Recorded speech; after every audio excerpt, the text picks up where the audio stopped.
No defraudes tu alma con religión. Estamos hablando del domingo pasado en el estudio de Eclesiastés de defraudar el alma. Vimos dos aspectos que mencionaba allí el predicador y hablábamos de defraudarnos el alma cuando ocupamos nuestra vida en las cosas terrenales nada más, nuestra fuerza, nuestro esfuerzo, nuestro trabajo, pero también cuando ocupamos nuestra vida en nosotros mismos, en nuestras prioridades, en nuestra independencia, en un yo centrado en el aislamiento por fuera de lo que es la comunidad o aquello que Dios ha establecido para nosotros. Hoy vamos a ver dentro del análisis que hace el predicador que también podemos defraudar nuestra alma con la religión. Es posible estar reunidos en una iglesia como acá en esta mañana o en otro lugar y estar aún defraudando nuestra alma por solamente estar cumpliendo una actividad religiosa. Y eso sí que es bastante delicado y difícil de contemplar. Porque ¿cuándo podemos hacer la distinción de qué propósito me ha movido en esta o aquella forma? Cuando hablamos de religión, hablamos de la forma práctica en la cual nos acercamos a Dios. Entonces las religiones a veces adquieren, de acuerdo a sus conceptos, sus formalismo, lo que fuere, o doctrinas, adquieren nombres, lo que llamamos denominaciones. Pero cuando nosotros en nuestra vida nos acercamos a Dios y lo hacemos de determinadas formas, eso es la religión, la forma que buscamos religarnos a Dios, ¿no? Vamos a ver en Eclesiastés capítulo 5, Eclesiastés capítulo 5. Los consejos del predicador para no defraudar nuestra alma con la religión. Eclesiastés capítulo 5.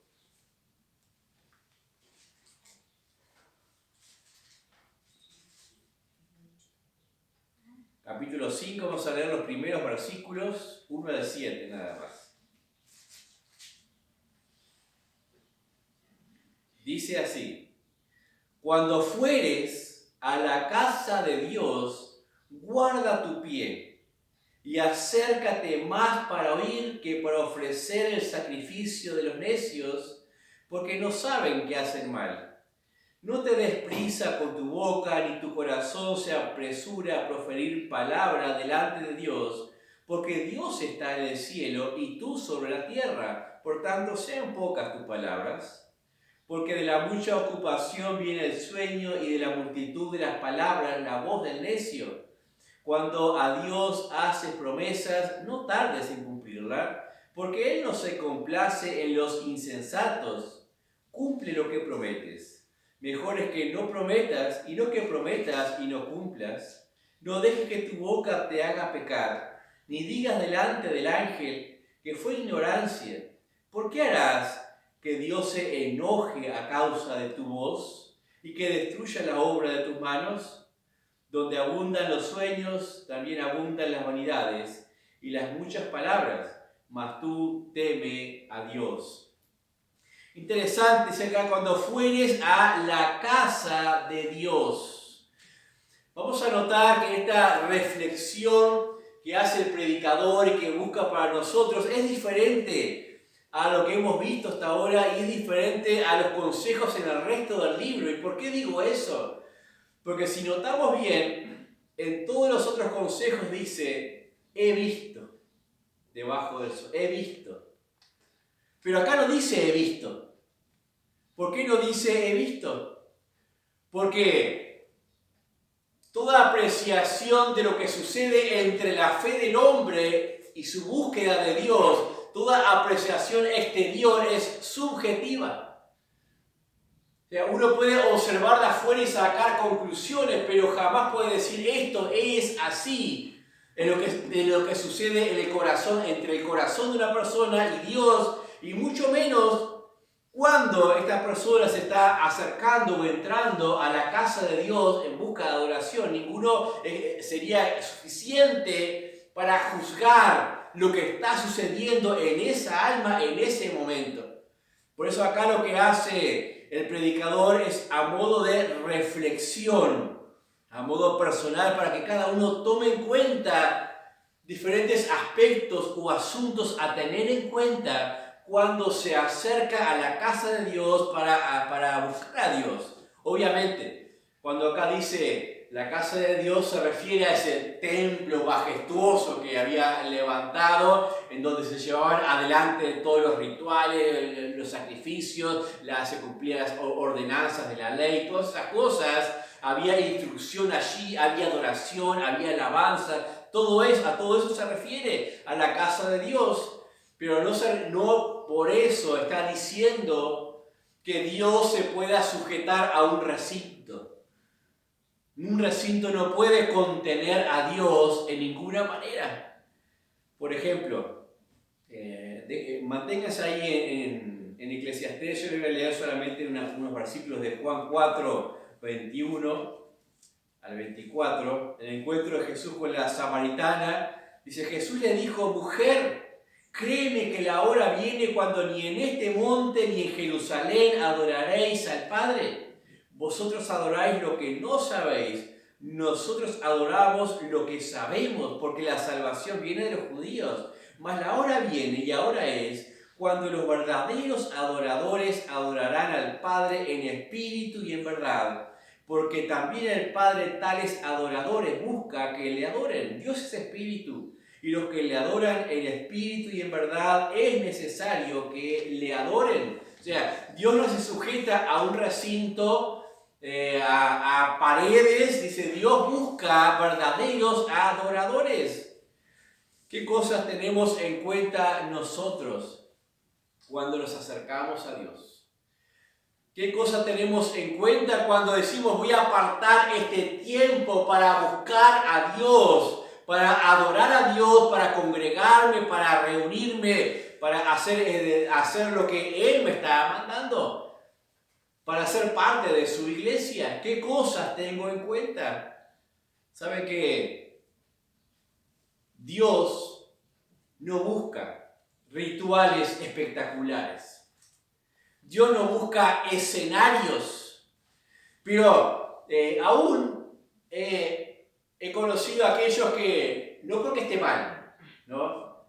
Todo tiene su orden y su lugar y cada uno, como dijimos, no se puede juzgar lo que sucede en relación a la fe personal, ¿no? Pero aún en la búsqueda de la excelencia coral, que me ha pasado a veces ver voces así espectaculares, no acá en Uruguay es difícil encontrarlo, pero esos escenarios que hay como 300 voces y instrumentos y todo, y esos sonidos no parecen voces humanas de la forma que las combinan, y a veces uno tiene que decir, ¿qué es lo que está diciendo? Pues suena fantástico, pero a veces ni se entiende lo que está diciendo de tan fantástico que suena. Además que el hermano Julio, que trabaja en coro, sabe lo que es eso, ¿no? Pero buscar esa perfecta armonía de sonidos. Uno dice, bueno, a Dios hay que alabarlo, buscar esa excelencia hacia allá arriba. Pero ¿no será eso, no terminará siendo eso parte del propio orgullo del hombre? Dios busca realmente esas cosas. Dios busca sí lo mejor de nosotros, eso obviamente. Busca tener el primer lugar, pero Él busca nuestra devoción. Y aunque no tenga esa voz perfecta, Él busca mi admiración, que le admire por su carácter, por su persona. Él busca mi adoración, basada obviamente en la verdad, en espíritu y en verdad, en la profundidad del propósito cuando me acerco a Dios. Dice, por ejemplo, otro, les leo nada más, Hebreos 13, no lo busquen, se los leo, Hebreos capítulo 13, versículo 15 y 16.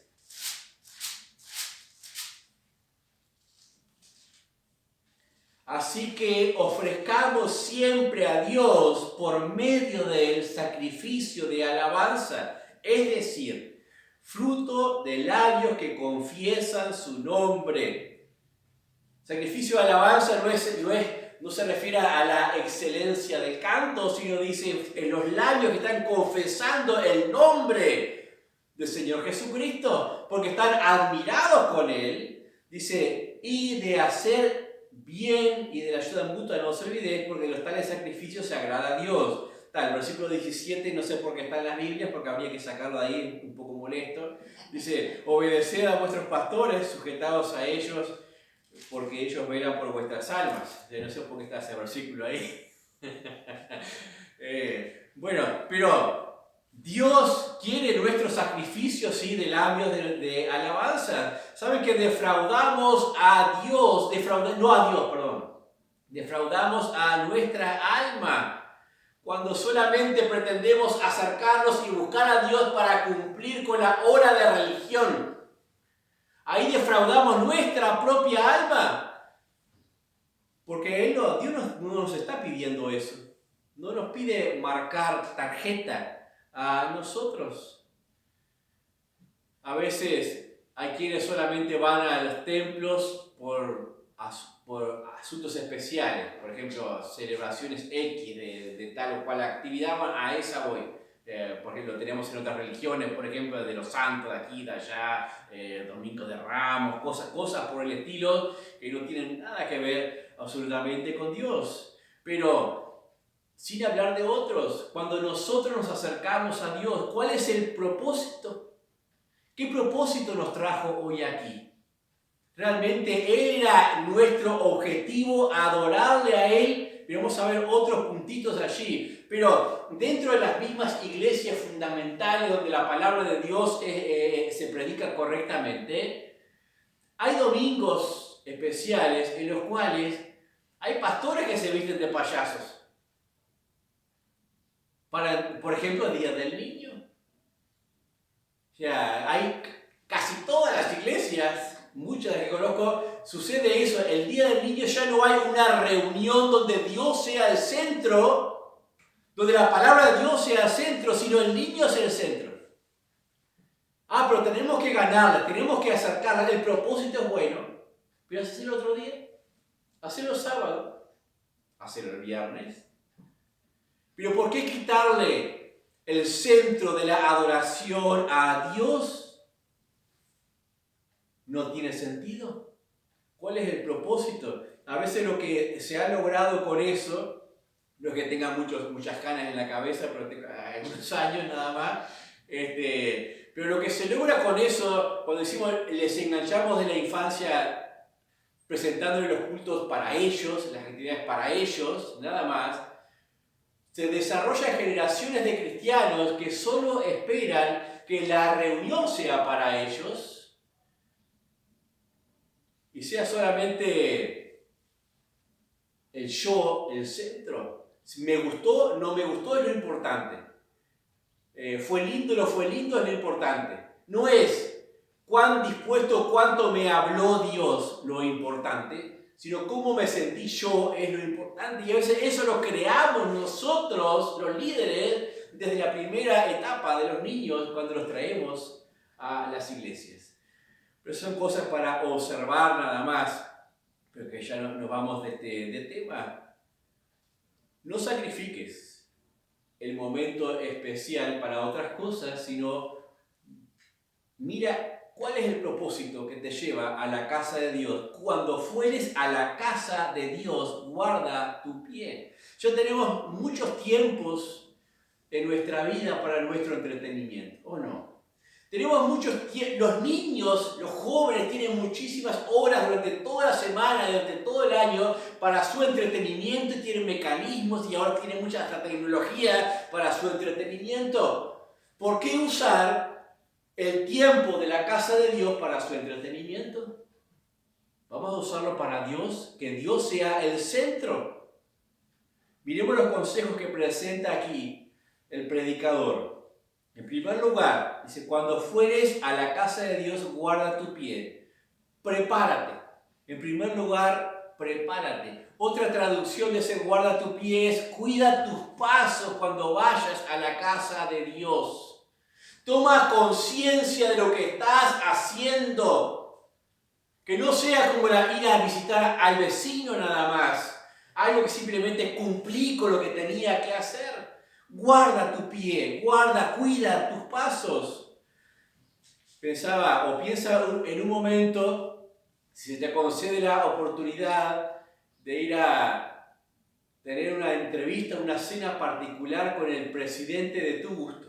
El que más te guste en la historia de acá de Uruguay, de otro país, donde sea. Tienes esa entrevista particular en la cual vas a compartir ese tiempo para conversar y todo lo demás.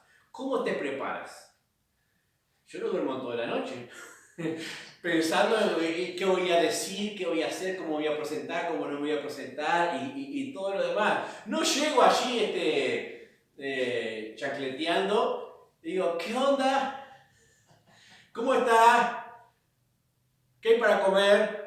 O sea, no entro así a una visita con el presidente porque me preparé antes. O sea, sé cuáles son mis exigencias, si le voy a exigir algo, sé qué cosas le voy a decir que me agradan de él. O sea, hubo una preparación previa a todo eso. No es que a último momento, es cierto, tenía que ir a la entrevista con el presidente. No llega. Si él quiere que me la dé otro día y si no quiere que me la dé otro día. No, nos preparamos. ¿Cómo nos preparamos para venir a la casa de Dios? ¿Cómo preparamos nuestra vida para acercarnos a Dios? Recuerdo el caso de Moisés, cuando está aquella zarza ardiendo en el monte y Moisés se acerca allí y estaba la presencia de Dios allí. ¿Y qué es lo que le dice Dios a Moisés? ¿Qué es lo que tienes que hacer? Quita tu calzado, quita las sandalias de tus pies porque el lugar donde estás santo es. ¿Qué es eso de quita las sandalias? Toma conciencia de dónde estás. Cuida tus pasos. Toma conciencia de dónde estás. ¿Por qué has venido? ¿Por qué has venido, Moisés, hasta aquí? ¿Quieres escucharme? Toma conciencia. Si quieres realmente escucharme, toma conciencia y cuida tus pies.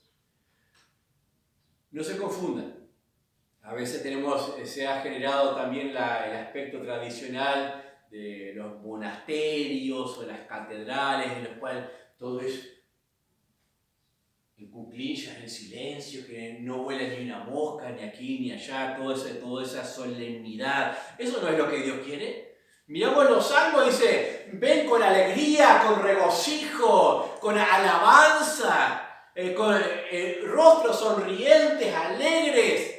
O sea, eso es lo que Dios quiere cuando buscamos a Él, no Él. No, eso tampoco es buscar a Dios correctamente. ¿Cómo nos preparamos? Nos preparamos en conciencia y en propósito. Prepara tu corazón para poner propósito a ese tiempo, a este tiempo en el cual nos convoca y nos reúne. Si no lo hacemos, defraudamos nuestra alma, porque no hay provecho, no habrá provecho. En segundo lugar, dice allí el pasaje, guarda tu pie, acércate más para oír que para ofrecer el sacrificio de los necios. Segundo punto, procura escuchar, acércate más para oír. Uno de los principales propósitos que nos ha de convocar cuando buscamos a Dios es oír a Dios. No tanto lo que sucede, no tanto a veces, no vamos a decirle relleno porque sería despectivo, sino no tanto todo lo que sucede en torno a lo que Dios nos va a hablar, porque Dios nos puede hablar por muchas maneras, no solamente el mensaje, por los cánticos, por las alabanzas, por el abrazo de un hermano, por estas cosas, por este tiempo de comunión. Pero todo eso es importante. Acércate. ¿Crees que Dios tiene algo de valor para decirte? Porque si realmente no creo cuando vengo allí, no creo que Dios hoy, específicamente hoy, tenga algo de valor para decirme a mí, no creo que esté preparado para escucharle y probablemente no saque provecho de todo eso. Saben que en cierta ocasión se le preguntó a un marido, llamó y dijo, bueno, ¿y cómo van las conversaciones con su esposa? ¿Ustedes hablan de todas las cosas? ¿Hablan de todos los asuntos en el hogar? El hombre le dice, sí, se habla de todos los temas en el hogar. Todavía no he tenido oportunidad de expresarme, pero se habla de todos los temas. Todavía no he podido decir lo que yo pienso. Y a veces sucede eso cuando vamos con Dios y decimos, ¿tienes tus tiempos devocionales con Dios? Sí. ¿Orás? Sí. ¿Lees la Biblia? Sí. Tengo todos esos tiempos con Dios. ¿Y qué te dice Dios? Estoy esperando. Tal vez no les has dado oportunidad de hablar. Tal vez no te has preparado para escuchar, solamente para decirle las cosas. Dale oportunidad a Dios que te hable. A veces hay gente que pasa años y años y estoy orando por ese asunto, pero mientras ora está continuamente diciendo lo que quiere, su corazón está hablando y mientras uno habla no escucha. Oye, pero no escucha realmente. Oír, dice, acércate para oír más que para ofrecer el sacrificio de los necios. O sea, si miramos en los pasajes anteriores, o todo Proverbios, cuando se habla de la definición de necio es el que no escucha consejo. Ese es, según todo Proverbios, es la gran definición de lo que es el necio. Por eso acá el sacrificio de los necios es el que fue, pero no para escuchar, sino para hacer, para exponer tal vez una actividad religiosa y nada más. Un ejemplo de esto, lo demarcan acá, 1 Corintios 14.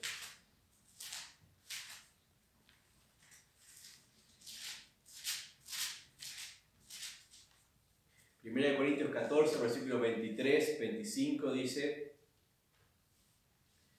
Si pues toda la iglesia se reúne en un solo lugar y todos hablan en lenguas y entran indoctos o incrédulos, ¿no dirán que estáis locos?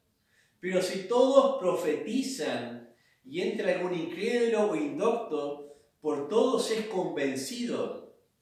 Por todos es juzgado, lo oculto de su corazón se hace manifiesto, y así postrándose sobre su rostro adorará a Dios, declarando que verdaderamente Dios está con nosotros.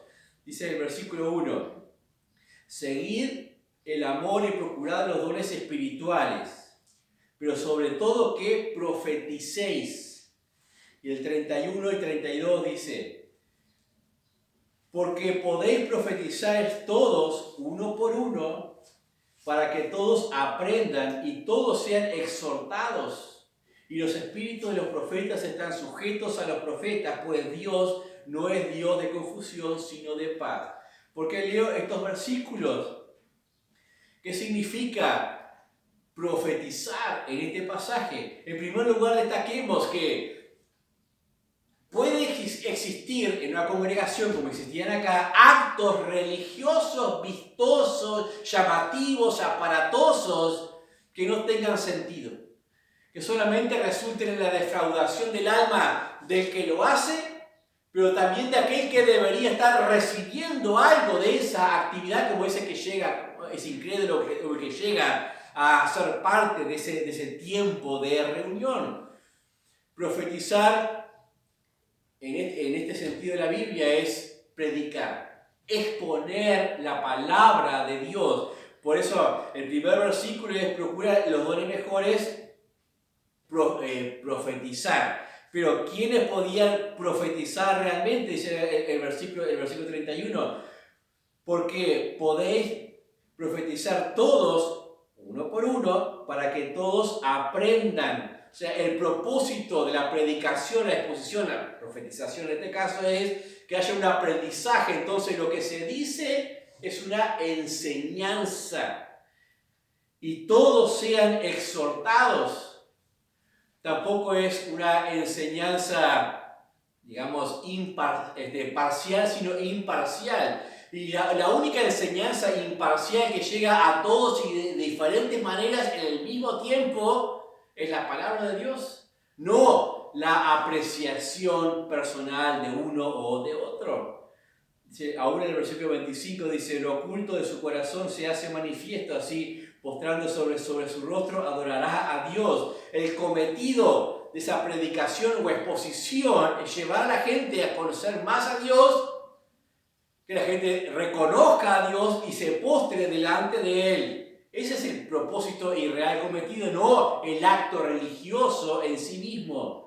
Pero además dice el 32, y los espíritus de los profetas se sujetan a los profetas. ¿Qué significa eso? Que no fue algo momentáneo, no fue una explosión de momento, tengo algo que decir, y lo tiro, lo escupo hacia afuera, como lo que estaría pasando acá, porque eso provocaba solamente desorden y caos, sino que no había edificación, sino que el espíritu de los profetas se sujeta a los profetas en la forma de identificarlo. Tiene que haber aprendizaje, tiene que haber conocimiento, tiene que haber control, ¿no? Entonces es alguien que está preparado, que tiene un conocimiento estable y firme de la palabra de Dios, pero al mismo tiempo el espíritu se sujeta, o sea, sabe cuándo hablar, sabe cuándo no hablar. Y eso también se define como un don, el don de la enseñanza, porque todos podemos saber todo. Es más, los hermanos pueden saber más incluso que el mismo pastor que esté predicando, y sería buenísimo eso en cuanto a conocimiento y doctrina, pero no necesariamente todos tienen el don para enseñar o comunicar las cosas. O sea, cada cosa tiene que ir en su lugar. Pero lo que destaco solamente en este pasaje es eso, la actividad religiosa por sí misma no es nada. Y puede ser hasta más contraproducente para la propia alma que la no actividad. Cuidemos los propósitos y por qué se hacen las cosas. Entretenimiento, búsqueda del yo, el orgullo personal, rivalidades, competencias a veces entre iglesias o entre hermanos para ver quién obtiene más resultados o quién es más aplaudido. Todo este tipo de cosas no tienen nada que ver cuando se trata de buscar a Dios, porque Dios no le interesa nada de eso, pero vamos a ver que además es peligroso para nuestra alma caer en todas esas cosas. Cuando busques a Dios, no procures el mero exhibicionismo de los talentos, ni lo busques en otros, porque eso se alimentaría también de una forma errónea en otra. Busca la reflexión, de esa devoción reflexiva que me dice, ¿por qué estoy? ¿Quién es Él? ¿Quién soy yo? ¿Qué me tiene que decir Él para mi vida? Ahí en Eclesiastés, habíamos leído en el primer versículo, del capítulo 5, al final del versículo dice, no saben que hacen mal. No saben que hacen mal. Y esto describe lo que realmente sucede en la mayoría de las actividades religiosas. O sea, aquellos que no están guardando su pie, no están más propensos a oír, sino más apurados para hablar, para hacer cosas, las actividades, no saben que hacen mal. ¿Qué es hacer mal? No solamente es mal en la forma de incorrecto, no era de esta manera, era de esta otra manera. No solamente ese tipo de mal, sino mal como algo nocivo, algo que termina siendo perjudicial para mí mismo, porque defraudo mi alma. En los siguientes versículos se explica ese mal. Se explica cómo es que se llega a una actividad religiosa por sí misma puede ser contraproducente o mala para mi propia alma si no me cuido y me guardo de hacerla como Dios quiere. Dice allí en el versículo 2, no te des prisa con tu boca ni tu corazón se apresura a proferir palabra delante de Dios, porque Dios está en el cielo y tú sobre la tierra, por tanto sean pocas tus palabras. Lo primero que se nos presenta acá es la herramienta del mal. La principal herramienta de todo mal, ¿saben cuál es? La boca. Y cuando miramos todos los conflictos y los problemas a nivel personal, a nivel país, a nivel mundial, ¿qué ha pasado? Alguien abrió su boca además. Alguien dijo algo incorrecto. Generalmente es eso.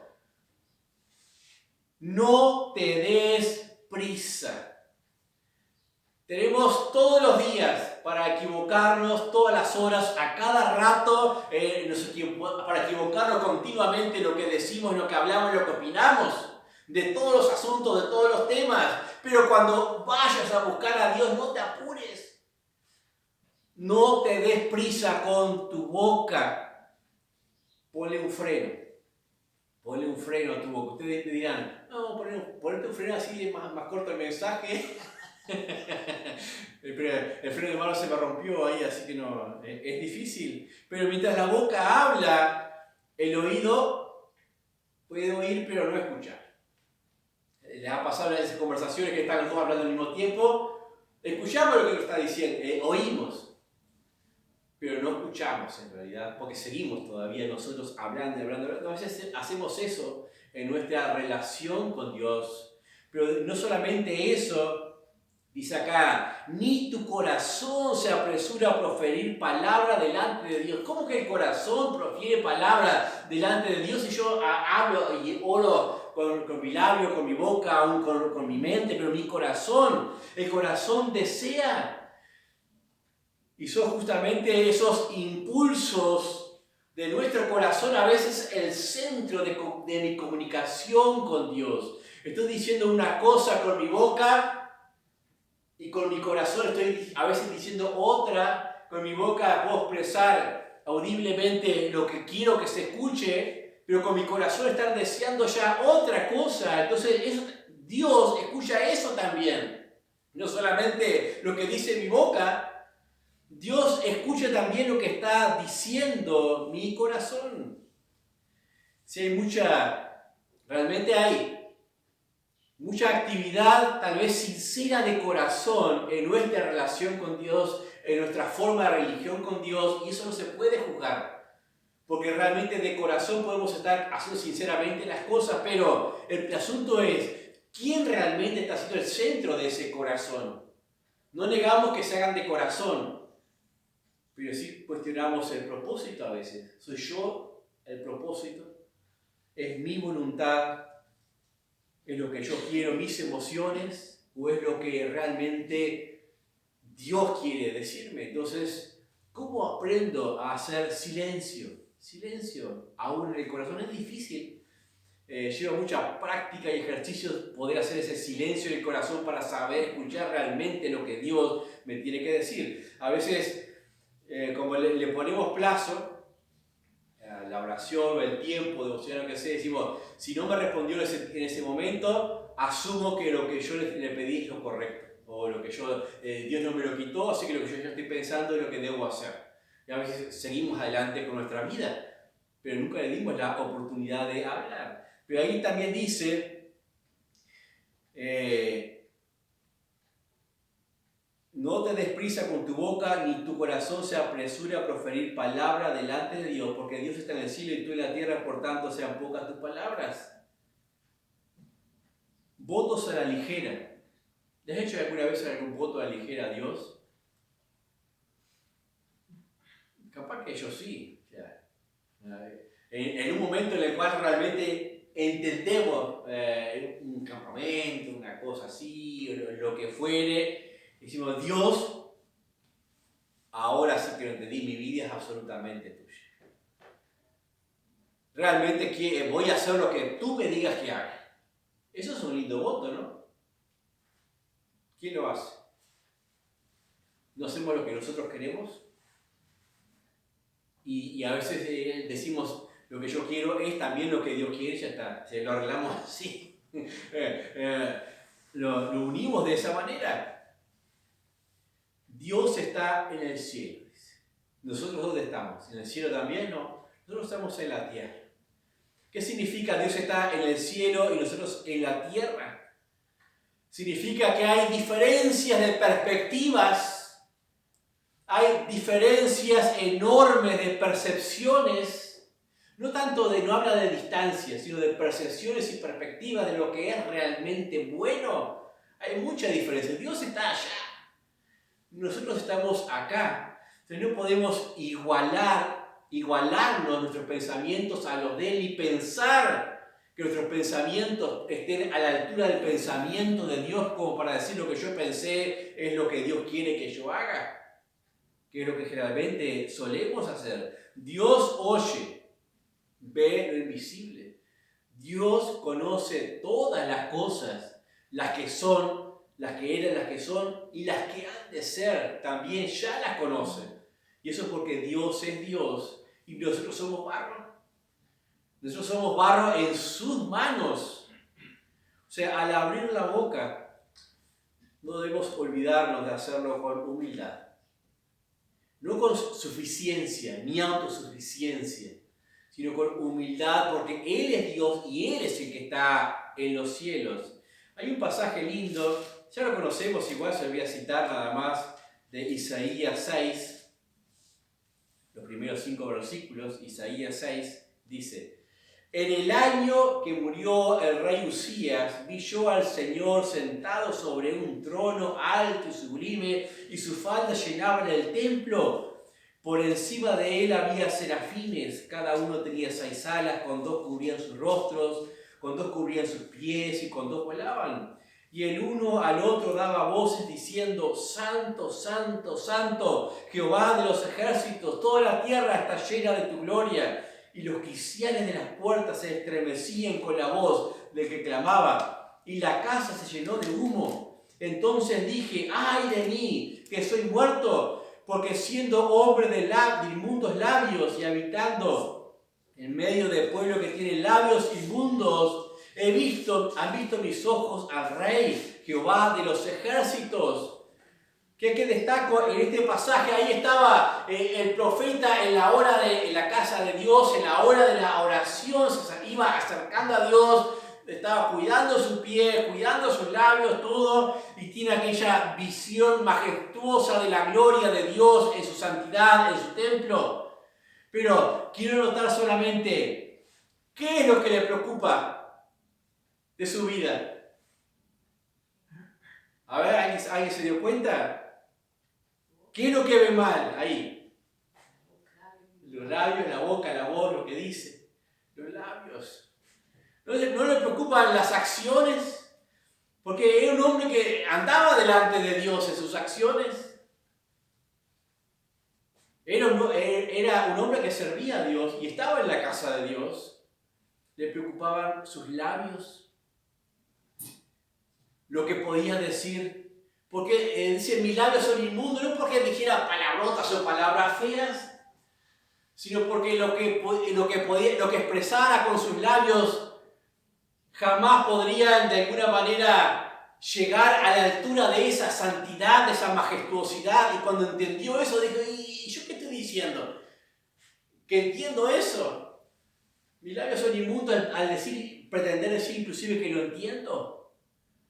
Hasta ese sentido profundo en su devoción llegó el profeta. Pero no solamente ese, y habito en un pueblo de labios inmundos, en un pueblo que le adoraba, pero labios inmundos, porque capaz que se apresuraban demasiado en sus alabanzas, en sus expresiones, sin saber realmente lo que estaban haciendo ellos. A nosotros nos gusta, y a quién no le gusta expresar sus razones. Todo el tiempo nos gusta expresar nuestras razones sobre todos los puntos, sobre todas las cosas. Pero expresar nuestras razones a Dios, Dios ya las conoce. A veces no solamente se las expresamos nuestras razones, sino todavía decimos: y tenlas en cuenta. Ten en cuenta estas cosas que te estoy pidiendo o diciendo. Detrás de nuestra devoción, detrás de nuestro tiempo de acercarnos a Dios, estamos firmes en nuestras razones, las cuales llevamos delante de Él. Miramos ese sentir del profeta Isaías. ay de mí que soy hombre de labios inmundos, le pondríamos el freno de mano a nuestra boca y estaríamos más propensos a oír lo que Él tiene para decir de nosotros. A veces pretendemos que nuestras razones, nuestros pensamientos lleguen al nivel de la balanza de Dios, de sus pensamientos. Pero Él está allá arriba, recuerden, nosotros estamos acá abajo. Pero a veces lo hacemos de formas sencillas. Dios, yo creo que tú puedes hacer esto o aquello por mí, te pido que lo hagas. ¿Qué son esas mis razones? Lo que yo quiero. Dios, tú sabes cómo se ha desarrollado este asunto y que tengo razón. ¿Por qué dejas que suceda? ¿Mi razón? O Dios, ya vamos más directo al grano, haz esto o haz aquello. Ya, muy puntuales. ¿Y dónde queda la opinión de Dios? Él que tiene todo el conocimiento y designio de todas las edades y los tiempos, ¿por qué no mejor escuchar? Hablar sí de mi necesidad. O sea, esta es mi necesidad, la reconozco. ¿Qué me dices? ¿Qué debo hacer? Buscar consejo, buscar sabiduría. A veces pecamos, como dice ahí, como los necios que no conocen a Dios. O sea, no saben que hacen mal. Y a veces en nuestros tiempos de religión o de aquella forma que implementamos para acercarnos a buscar a Dios, a veces no sabemos que hacemos mal. ¿A quién hacemos mal? ¿Defraudamos a Dios? No. Si a Dios no le podemos hacer nada. Nos defraudamos a nosotros mismos, a nuestras almas. Y vamos todavía a ver cómo podemos defraudar a nuestra alma. El tiempo de buscar a Dios es un buen tiempo para escuchar de Él, escuchar sus propósitos, lo que Él tiene para nosotros, sus razones. Esas son las importantes, no mis razones. Mis razones son temporales. Mis razones, por más razón que tenga, porque a veces tenemos las razones, nuestras razones, parece un trabalengua, pero no tienen valor eterno. Aún toda mi razón puede no tener un valor de peso para mi alma, solamente para mi vida social, solamente para mi vida económica, solamente para mi vida estructural, pero no un valor real para mi alma de crecimiento, de devoción, de admiración para con Dios. No pretendas organizarle a Dios su agenda, llevándola a tu agenda. Y por último, versículos 4 al 6 de ahí de Eclesiastés decía, tercer punto, promesas religiosas.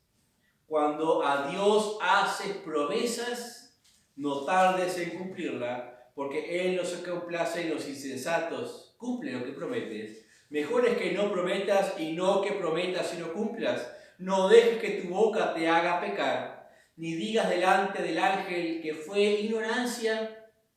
¿Por qué harás que Dios se enoje a causa de tu voz y que destruya la obra de tus manos? Y ahí vemos el perjuicio. Creo que a nadie en la historia de toda la humanidad, se le ha prometido tantas cosas mediante la boca del hombre como a Dios y no se ha cumplido. Porque todos los hombres, incrédulos y creyentes, en todos los tiempos siempre estamos prometiéndole cosas a Dios. Pero, ¿cuántas de todas esas cosas se han podido cumplir en alguna manera? Mejor dice acá, no prometas. Eso es más fácil. O sea, es más fácil, pero es más seguro también. Mejor no prometer que prometer y no cumplir. Porque a veces hay sinceridad en la promesa. A veces en ese momento somos sinceros en nuestro deseo de querer hacer aquello que prometemos. O sea, no podemos negarlo eso. Podemos tener ese entendimiento y sinceridad para hacerlo, pero ¿tendremos luego la capacidad para hacerlo? Por ejemplo, un asunto de los más sencillos, de los más comunes que he visto, y a veces he tenido que conversarlo con algunos que han venido a mí a hacerlo. se estila religiosamente, cuando nace un niño, ¿qué se hace? Se lo dedica a Dios, se lo consagra a Dios. ¿Eso es bueno o malo? La intención es buenísima, pero no deja de ser una de esas promesas que nunca se cumple. ¿Cómo? ¿Qué es dedicarle un niño a Dios?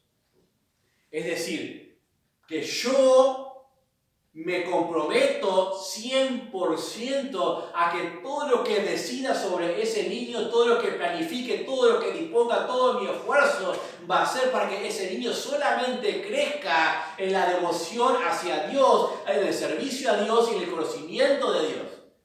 ¿Y pasa eso después? ¿O terminamos entronando al niño y siendo él el centro del hogar y viviéndolo por él? Por eso digo, cuando me han venido a decir, quiero dedicar mi hijo al niño a Dios, con paciencia, bueno, ¿qué es lo que quieres hacer realmente? ¿Quieres agradecerle a Dios o realmente vas a tomar ese compromiso para toda tu vida? Primero, para poder tomar ese compromiso para toda tu vida con el niño, tienes que tenerlo tú. O sea, si tú no estás dedicado a Dios, no vas a dedicar a tu hijo a Dios. ¿Quieres agradecerle a Dios? Sí. Después razonas, sí, eso, quiero darle gracias a Dios. Eso sí puede serlo. O sea, damos gracias a Dios por una vida, porque Él es el dador de la vida. Damos gracias a Dios y oramos para que Dios te dé la sabiduría y el entendimiento para desarrollarlo, para criarlo dentro de lo mejor posible, en sus caminos, que tengas capacidad para darle consejos. Todas esas cosas sí se hacen. Pero dedicarnos a una promesa, te lo dedico a ti, eso lo hizo Ana en el Antiguo Testamento, pero dejó al niño en el templo. Y se desarrolló y aprendió el oficio sacerdotal, todas las cosas. No lo tuvo en su casa mimándolo y en otras actividades seculares. Entonces, a veces ahí está ese buen deseo, pues no es un mal deseo, es un buen deseo, pero son promesas que no vamos a cumplir. Entonces mejor no hacer ese tipo de promesas, porque además dice que Dios atiende nuestra voz.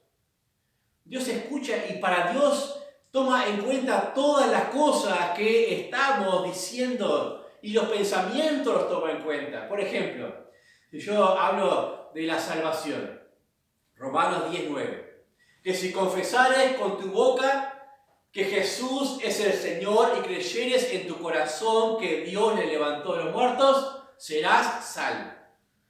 Desde el momento de la conversión, Dios está teniendo en cuenta lo que decimos con la boca y lo que decimos con el corazón. Las dos cosas Dios está teniendo en cuenta. Confesamos con la boca, pero también hay un compromiso que asumimos. Cuando decimos que Jesús que llegues en tu corazón que Jesús es el Señor.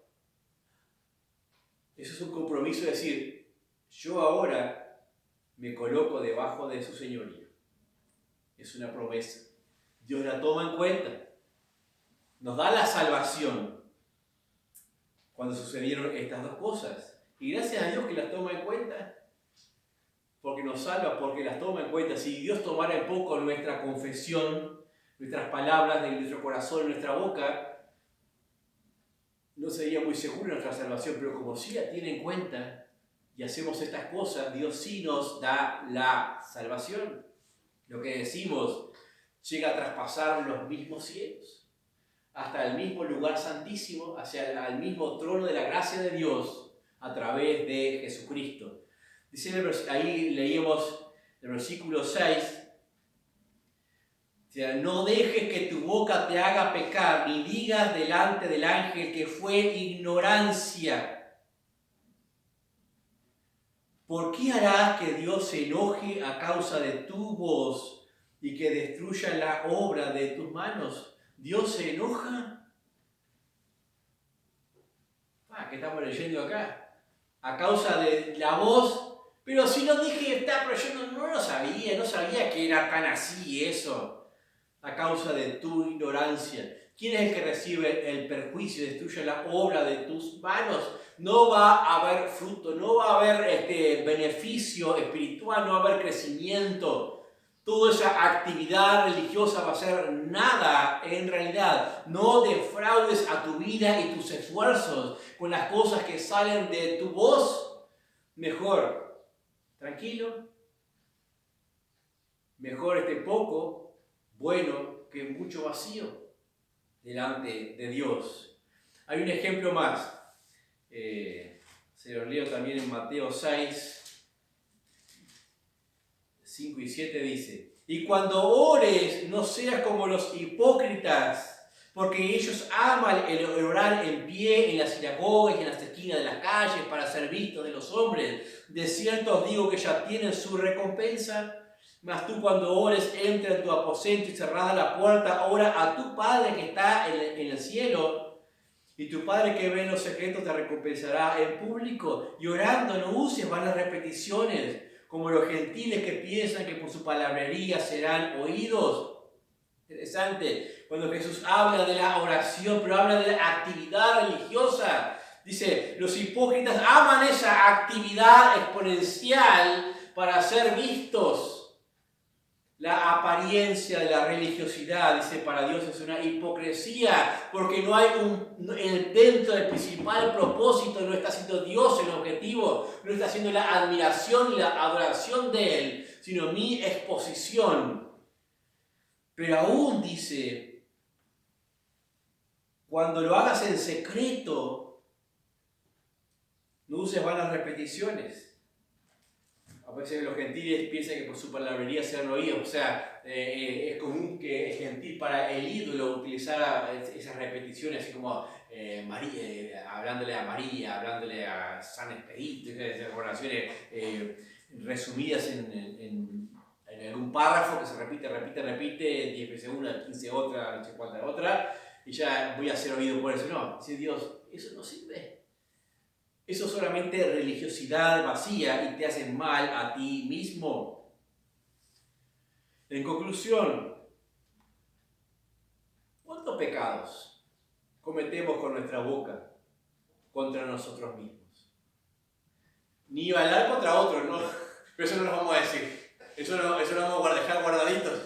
Contra nosotros mismos nos defraudamos. Nos defraudamos hasta cuando oramos. Nos defraudamos a nuestra propia alma. Hay un pasaje, el último, ahora sí, creo por eso el último hace rato, Mateo 12, versículo 34, Mateo 12, 34 al 37, dice: generación de víboras, ¿cómo podéis hablar lo bueno siendo malos? Porque de la abundancia del corazón habla la boca. El hombre bueno del buen tesoro del corazón saca buenas cosas, y el hombre malo del mal tesoro saca malas cosas. Mas yo os digo que de toda palabra, miren, ociosa que hablen los hombres, de ella darán cuenta en el día del juicio.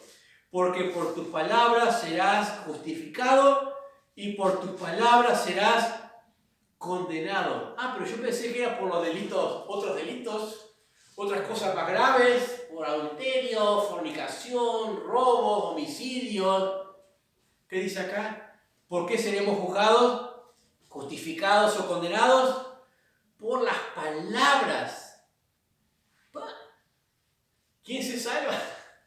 ¿Quién se salva? Por las palabras que salen de nuestra boca. ¿Por qué lo dice? Porque del corazón habla la boca.